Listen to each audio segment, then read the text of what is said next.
Welcome back to Ferocious Education. This is Ed. This is the third video in my educational playlist. So this one here is going to be talking a little bit about the moving averages, how to distinguish a bullish from a bearish market based on the simple moving average, as well as finding supports and resistance, and both traditional way and through Fibonacci retracements.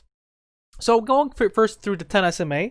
So basically the 10 SMA is nothing but 10 period simple moving average. The 30 AMA is a 30 period exponential moving average, and basically what you want to get into in order for a price to go up, hypothetically speaking, is that the 10 SMA should be above the 30 AMA. And you can get to see around this point here where it crosses, that might be a good indication that the 10 SMA is going to have a jump. And if you perhaps like bought somewhere around here, you get to see that you've probably made somewhere 20-30%.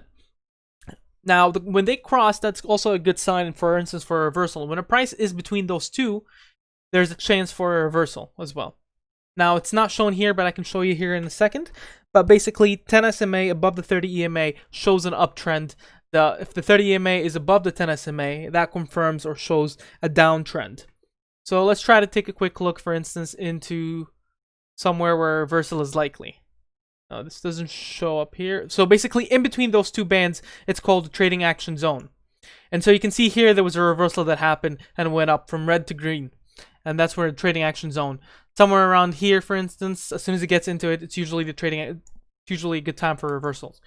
Now, going in between the 20 SMA and the 50 SMA, so they both are simple moving averages for a longer time.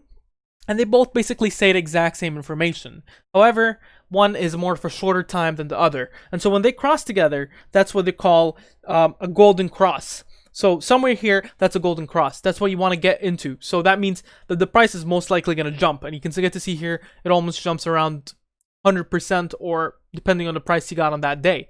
And that's a golden cross. It's usually a bullish move, a bullish indicator. And you get to see it sometime as well around... Well, of course, your 50 SMA has to be above the 200 SMA. So that's as well a bullish market. So basically, what we're trying to say here is if the stock price, for instance, goes above the 50 SMA, it's considered bullish. The same thing goes to 200 SMA. It's just the extent of bullishness that we're going for. For me, I tend to look at both and try to assess it. I usually don't buy anything above the 200 SMA, but I do prefer buying stuff at least either a little bit above the 50 SMA or just a little bit below it. That's fine for me. So basically, it depends on your style and your understanding for this indicator. Now, going next towards the supports. So I'm going to be choosing BIOC for this one here, just on random. And you get to see that there's different supports. So basically, it's a support and a resistance. Support is where a price is most likely to bounce back from there, and basically usually where buy-in walls are there. So you can get to see this is considered a support where the stock price is basically sitting on here. It did test it in 19 December, and it did test it again in March. So it's around 0.23-ish, and usually if it tests it and it breaks it, usually that becomes in a resistance.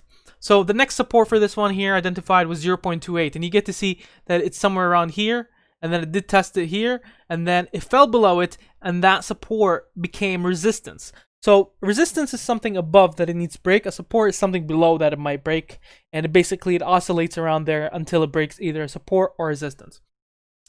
So once that resistance over here breaks, it becomes a support. And you get to see that it became a support here. And there's a resistance to 0.36 that it have seen multiple times, and that became a resistance. It tried to test it, it failed. It went back to the support, and then it tried to test it again, and it actually went through. Okay, and then it did get a pullback, but then that became a support. 0.36 from resistance to a support, and then it tried to test multiple times 0.46. And then once it passed it, that became a support, and the 0.55 became the next resistance, and so on. And you get to see here, for instance, 0.55 is acting a little bit as a bit of a support that hasn't been tested for the stock, for instance. But basically, that is a little bit of the senses for this one here. You see 0.36 is considered almost, I would say, a resistance somewhere around here. Now, the Fibonacci retracements is a different type of supports and resistances, but they usually actually follow through. And it goes by the highest point to the lowest point on a single graph in a different time interval. and you tend to see supports and resistance. So I get to see here around 0.66, I have resistance around here, I have resistance around here, a bit of a resistance around here, a support around here, a support around here. Around 0.79, I have a support around here, somewhat of a resistance around 0.90, and a resistance around 0.77, which is very close to 0.79.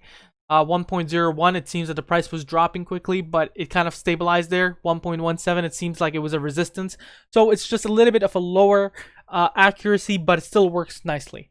So that's just different indicators, some of the lagging indicators as well as supports and resistances. Make sure to mention down in the comment below what do you think. There's also more videos. Make sure to watch those ones as well in this playlist.